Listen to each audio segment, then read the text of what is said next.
وَلْتَكُن مِّنكُمْ أُمَّةٌ يَدْعُونَ إِلَى الْخَيْرِ وَيَأْمُرُونَ بِالْمَعْرُوفِ وَيَنْهَوْنَ عَنِ الْمُنكَرِ وَأُولَئِكَ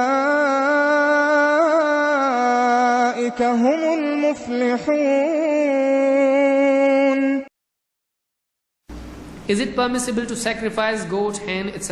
to ward off or relieve some disease, difficulty, calamity?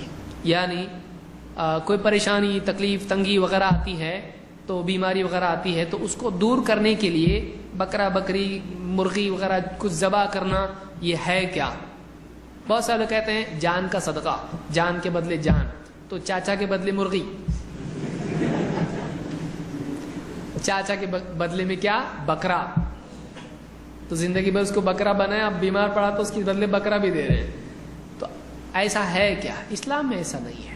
اللہ کے نبی صلی اللہ علیہ وسلم نے آپ کے گھر میں کوئی بیمار پڑتا، کبھی بھی آپ نے پوری زندگی میں حسن، حسین رضی اللہ تعالیٰ عنہما یا کوئی بھی بیمار، آپ کی بیویاں بیمار پڑتی، کبھی بھی آپ نے کوئی بکرا یا اونٹ یا گائے یا کچھ بھی ذبح کر کے ان کے بدلے میں ایسا نہیں کیا. اس کی جان کے برابر ہو سکتا کیا؟ نہیں ہو سکتا ہے. تو ایسا کرنا میرے علم کی حد تک کہ صحیح نہیں ہے. ہاں اگر کوئی آدمی گھر میں کوئی بیمار ہے، کچھ صدقہ کرتا ہے کہ اس صدقے کی وجہ سے اللہ تعالیٰ اس کی برکت سے بیمار کو شفا دے، تو اس میں کوئی حرج نہیں ہے. کیونکہ صدقۃ السر تطفئ غضب الرب، اللہ کے نبی صلی اللہ علیہ وسلم فرماتے ہیں کہ چھپا کے دیا ہوا صدقہ اللہ کے غصے کو بجھاتا ہے. تو اللہ اگر کسی سے ناراض ہے اور اس کو تکلیف میں اس نے مبتلا کیا ہے، اگر وہ چھپا کے کوئی صدقہ دیتا ہے تو اللہ کی ناراضگی کم ہوتی ہے، اللہ اس سے راضی ہوتا ہے. تو یہ چیز تو ملتی ہے، لیکن ایسا کچھ جانور ذبح کرنا کسی کی جان کے بدلے صحیح نہیں ہے. بعض لوگ کہتے ہیں کہ ہاتھ لگاؤ بکرے کو، بیمار کو کہتے ہیں ہاتھ لگاؤ، اور پھر جا کے اس کو ذبح کرتے ہیں. اس کا کنیکشن اس سے آ گیا، یہ بکرا اس میں آ گیا کہ یہ بکرے میں آ گیا، بیماری اس میں آ گئی. ایسا کچھ بھی نہیں ہے، یہ اسلام میں نہیں ہے. کرنے کے کام پبلک کرتی نہیں کرنے کے کام کرتی.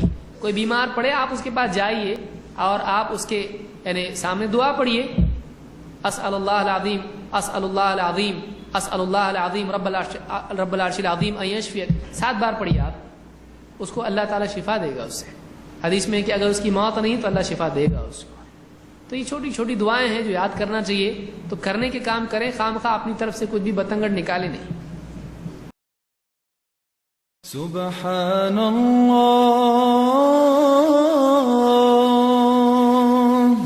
والحمد للہ ولا الہ الا اللہ واللہ اکبر. سبحان اللہ والحمد للہ ولا